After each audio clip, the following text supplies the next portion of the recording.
Well done, young one. You're showing excellent progress since we began. Agreed. Even I didn't expect for you to advance so quickly. You truly are gifted. An amazing feat considering you are mastering 2 elements when most users can only use 1. Indeed she is. Not many teachers in the whole of my kingdom come close to that of Lady Valor here. I wouldn't want anything less than the best to train our otherworldly guest. Why, thank you, my king. You honor me with your praises. She is an excellent student. Is that so? More control is certainly appreciated. Some of my knights still have a chill and find ice in their beards after your frozen blast on the battlefield. By all means, show me what fire you can conjure up.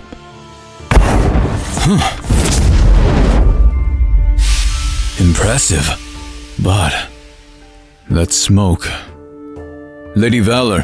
Yes, my king, I see it as well. But do not fear. It is but smoke, not the flame itself, and has no likelihood of becoming so. I have taught her much in the way of ice magic, but she still needs more training in fire. You have, young one, but there is much yet for you to learn, and I must see to the wounded after the last battle. That is why I have arranged for you to train under the strongest fire wielder I ever taught, King Ravenor. The Lady Valor is great with her praises, but I have not used my power for some time. I do not claim to be the strongest, but she would not hear a word otherwise. His Highness does not often speak or use his abilities, but he was by far the most powerful fire wielder this kingdom has ever known. And I believe he will serve you well as a sparring partner and a tutor to further your training. There is none better.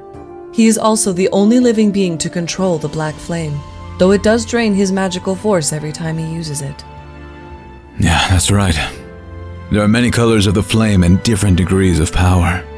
My most powerful is the black flame, whereas you wield the pure white flame of the deities. Guiding you on how to use your magic on the battlefield was very simple for me, as that technique was one I used many times in my own studies. And if the lady wills it, then I will do my best to pass on what I have learned, if you'll allow me. I appreciate your enthusiasm. Come, I know of a place better suited for sparring than the Lady Valor study hall. A rogue fire blast could do more damage than we have time to repair.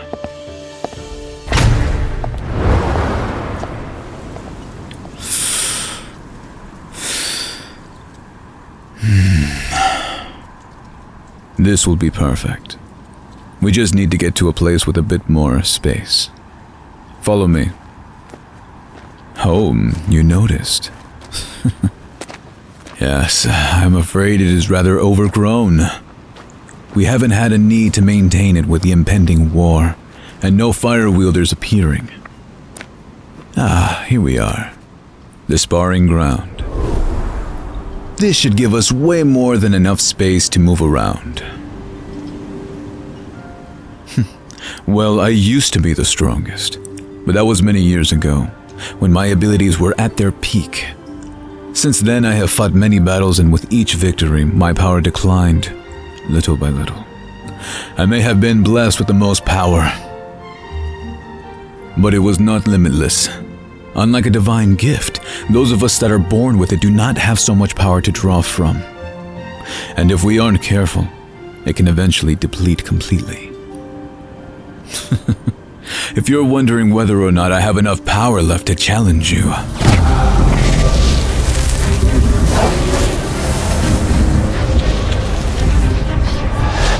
I think I might just have just enough to spare on our prodigy. Show me what you've learned, my lady, and don't hold back.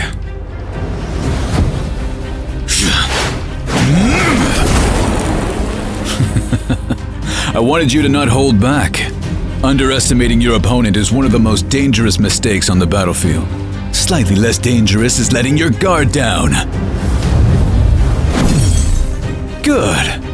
You couldn't deflect, but you kept your wits about you enough to throw up a shield. But don't ever allow yourself to get comfortable when you think you're safe. That's just when your enemy will take his advantage.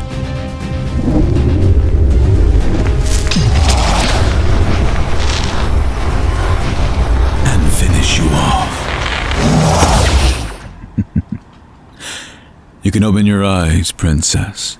Had this been a real fight, you would have surely perished. But I am here to tutor you, not to harm you. And I must say you did surprisingly well for your first time. You didn't have to beat me in order to have done well. You showed quick thinking, control, and held your ground up until the last. These are all great qualities that we can hone. Come, have a seat before we continue. You look rather shaken. It was indeed the black flame. The flame only I can tame. I do not often use it anymore. Powerful or not, I cannot use it regularly. Lady Valor has forbidden me to do so. I may be the king, but I have great respect for my former teacher, and she does not forbid without cause. This power, I did not always wield it with a pure soul, and now it eats at me little by little, sucking away my power and my very life force. Well, I wasn't always the king that you see before you. Back I was the crown prince. I was a great hero among the people and the strongest user of fire. But I heeded not the words of my father and was extremely reckless with my powers. I saw only the goal of wiping out the enemy. I didn't even see the people I was protecting. I was blind to all else but my goal of annihilating those who were taking our land, and it cost me greatly. The evil began to eat away at me, and all I saw was darkness and the evil eyes of demons. I killed relentlessly, cared not for the lives of my men, only victory at all costs, even the cost of my own soul. Well, when my father died, he called me to his bedside. As I saw him there, clinging to his last bit of life he had left, he took my hand and told me, "Son, greater is the king who lives for his people than dies despite them. Be a king greater than I." And as the light faded from his eyes, it was as though I woke up from a dark dream, and I became aware that the responsibility that now rested on my shoulders. I vowed to use my powers to only protect my people, not blindly go after the enemy. But by then it was a double-edged sword. But my recklessness as a youth cost me greatly. That is why I do not use it in most battles, but only in light sparring in the greatest of need. Do not feel pity for me, my lady. It is merely a reminder not to return to that way of thinking, but to keep my goals always ahead of me. Your coming changes everything. I'm not getting any stronger, but you have been blessed with a divine power. You are the light to my darkness. Our powers are in opposite spectrums, and with your pure flame, I have no doubt that we will have victory. You truly have no idea the change that you are already bringing.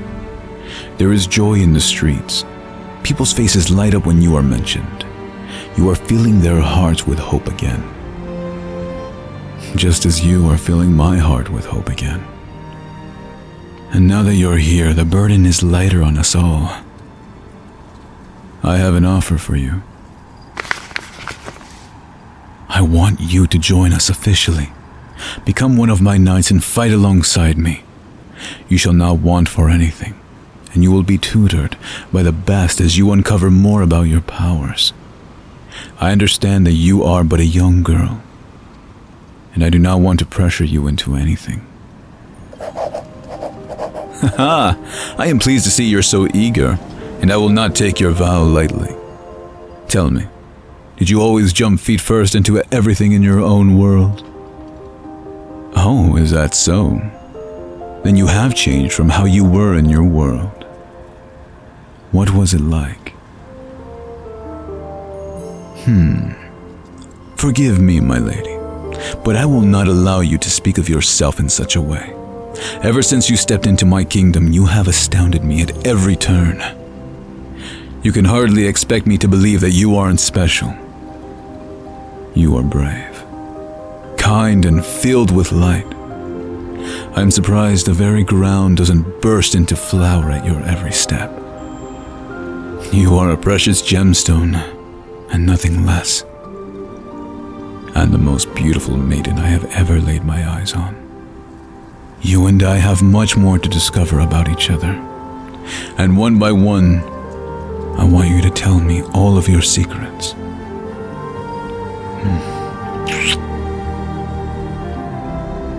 You know, I'm not exactly supposed to be kissing my knights,